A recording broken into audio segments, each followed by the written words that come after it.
Bonjour à tous et bienvenue sur les numériques pour découvrir aujourd'hui l'interface d'infodivertissement de la Volkswagen Golf 8. Aujourd'hui, on essaye une version équipée de l'interface en version Discover Pro. Alors on a le droit à un écran de 10 pouces de diagonale qui est aux côtés d'un écran derrière les compteurs qui mesure lui 10,25 pouces et qui lui est en série sur toutes les versions.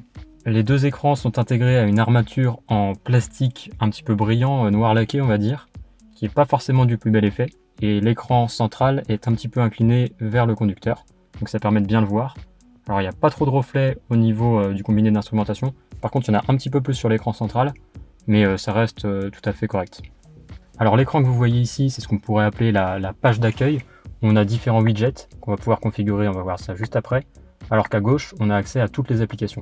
Pour switcher entre les deux, on passe du coup par cette touche qui est affichée en continu. Ensuite, si je veux par exemple modifier du coup les applications et les sortes de widgets qui sont affichés ici, ça se passe avec un appui long, alors très long même, et ensuite je vais pouvoir échanger tel ou tel widget avec un autre. Par contre, comme vous pouvez le voir, je ne peux pas directement, par exemple, modifier la taille d'un widget, comme je le ferais peut-être naturellement sur un smartphone. Là, c'est pas le cas. Et pareil, c'est pas toujours très intuitif. Et si je veux changer par exemple ce widget avec un autre, ça se passe comme ça. Ce qu'on apprécie tout de suite avec cette interface, c'est vraiment sa fluidité, parce que Volkswagen a vraiment travaillé à ce niveau-là. Alors, on n'est toujours pas vraiment au niveau d'un smartphone. Ça arrive qu'il y ait quelques lags, notamment quand on vient de démarrer le système, mais c'est quand même nettement mieux que ce qui se fait dans quasiment toutes les voitures à l'heure actuelle. Comme vous pouvez le voir, c'est fluide. Il y a quand même quelques petits reproches ergonomiques qu'on peut faire. Je vous donne tout simplement un exemple. Ça m'est arrivé pas mal de fois de vouloir passer du coup de cet écran-là à celui-ci, comme ceci. Et sauf qu'en fait, si on fait ça sur la radio, sur le widget de la radio, ça change de radio, ce qui peut être assez perturbant, notamment quand on conduit. C'est pas forcément un super choix. Maintenant, c'est des petits détails comme ça, mais globalement, c'est vraiment mieux que ce qui se fait dans la plupart des voitures aujourd'hui. Pour naviguer entre ces interfaces, je vais aussi pouvoir utiliser des commandes gestuelles. Alors c'est plutôt pratique en tout cas sur le principe. Malheureusement, quand on conduit, il faut vraiment avoir le coup de main et ça marche pas systématiquement. Du coup, ça finit par être un peu gadget. Vous remarquerez également la présence de touches physiques pour tout ce qui touche à la ventilation. Alors c'est des touches physiques entre guillemets, puisqu'en fait c'est du capacitif, donc du tactile. C'est pas forcément ce qui est le plus pratique par rapport à une molette qu'on pourrait tourner, ne pas avoir à regarder la touche quand on conduit par exemple. Maintenant ça reste relativement facile d'utilisation. On peut par exemple passer notre doigt pour monter le volume ou le descendre, ou tout simplement tapoter comme on le ferait naturellement. Comme beaucoup de voitures modernes, la Volkswagen Golf 8 embarque une eSIM qui lui permet d'avoir accès à différents services connectés qui seront pour la plupart payants, ou en tout cas gratuits pendant 3 ans, mais plus tard il faudra passer à la caisse. Parmi ces services, on compte notamment la fonction Hotspot Wi-Fi, donc qui permet depuis la connexion de la eSIM de créer un réseau Wi-Fi pour la voiture, pour les occupants de la voiture. Donc ça peut être assez intéressant.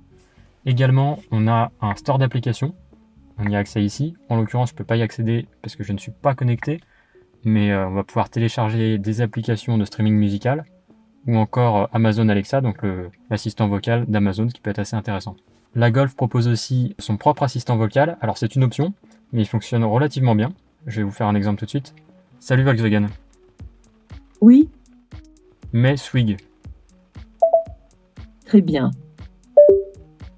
Voilà, et par exemple, il fait pas mal de choses, tout ce qui est en rapport avec la radio, la navigation, ça fonctionne plutôt pas mal. En version Discover Pro, donc la version la plus évoluée du système, mais aussi la plus chère, on aura accès à Apple CarPlay et Android Auto en mode sans fil. Donc c'est quelque chose qui est encore assez rare et qui est très appréciable. Alors ça se passe juste ici. Maintenant, tous les terminaux ne sont pas compatibles. En l'occurrence, pour Android Auto, il va falloir quasi impérativement avoir un smartphone sous Android 11 et compatible Wi-Fi 5 GHz. Il y a quelques autres terminaux qui sont compatibles, mais très peu. Donc si vous avez un terminal récent, il devrait très bientôt être compatible si ce n'est pas déjà le cas. Sinon, il faudra impérativement utiliser un câble USB.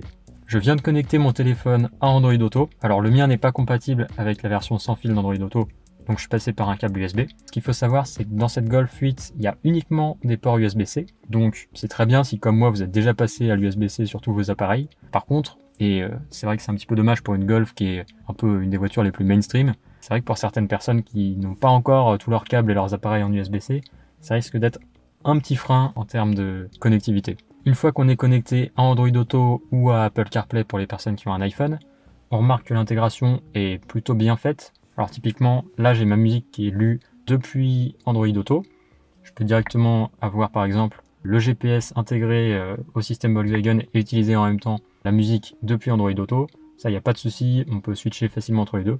Par contre, vous aurez remarqué que je ne peux plus passer d'une musique à l'autre directement avec les boutons. C'est étonnant qu'ils aient disparu, d'autant plus qu'on peut toujours switcher de cette manière-là, ce qui est assez étonnant et pas forcément ce qu'il y a de plus pratique.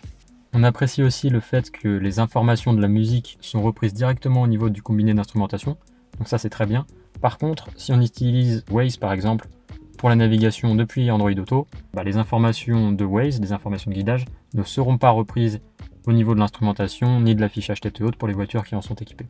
Au final, cette interface, elle nous a vraiment surpris par sa modernité, donc que ce soit au niveau de la fluidité de l'interface, mais aussi du design des menus. À ce niveau-là, il n'y a pas de souci, on est vraiment sur une expérience qui est proche d'un smartphone. Malheureusement, et c'est là qu'il y a quand même un sacré bémol, c'est que la facilité d'utilisation n'est pas forcément au rendez-vous. On est pour le coup loin d'un smartphone, les menus sont pas toujours super bien étudiés, notamment quand il faut aller dans les paramètres. Tout ça mène à des situations qui peuvent être un peu embêtantes quand on est sur la route, où il vaut mieux vraiment s'arrêter au bord de la route, tout bien configurer, et ne pas trop avoir à toucher cette interface pendant qu'on conduit, puisque ça peut vite devenir galère.